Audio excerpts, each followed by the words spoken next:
البارحة واحد من الأخوة أرسل لي مقطع فيديو من دار المسنين في بغداد، ما أعرف يمكن بعض منكم شافه أو ما شافه ما أدري، ولكن الله يشهد يعني ترقرقت العبرة في عيني وصدري، يندى لها جبين الإنسانية.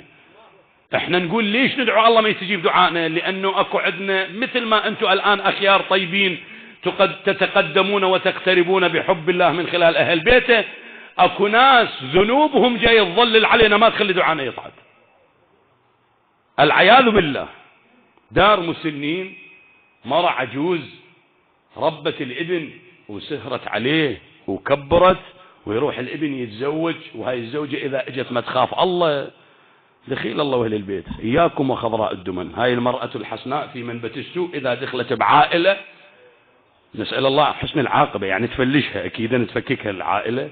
هي تروي قصتها كاملة باختصار، تقول أنا وهاي زوجة ابني وقامت تتذمر مني لأن أنا مرة كبيرة، ووصلت مرحلة من المراحل هي أمية لا تقرأ ولا تكتب، ولكن أبوها شوية عنده كم دينار، والأبو ذا ما يخاف الله يصير ظهر للبنت يناصرها على الحق وعلى الباطل، وبالتالي المسكينة تقول أنا عمية ما أشوف، صارت تضربني بالعصا. جابت أسنانها تركيب شمرتهن بالشارع، شالت هدومي ذبتهن بالشارع، وابني مصبط يباوع علي.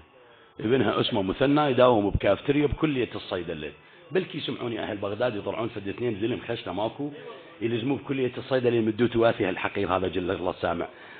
لك شنو هالخسة يعني؟ وتالي تطرد أمك بالشارع وتقول أنا وين أروح عمية ما أدري، تبين أنا رايحة على دجلة ولقيت روحي شامرة نفسي بالشاط، وطلعوني شباب 3 وشالوني ونشفوني وأخذوني وما أعرف شو طرقاعة. هذا ولد. ذيك البنت تقول أنا المرة الثانية تقول هم مرة عجوز وكبيرة مسكينة، تقول أنا عندي بنت وزوجتها الواحد، تخرجت من الكلية زوجتها الواحد. ماكو أول يوم عقدة وهي وخطيبها يريدون يطلعون، قالت لي يمه هاي الجنطة ماتش، طلعتني قعدتني بباب البيت، قفلت البيت وطلعت عافتني بالباب.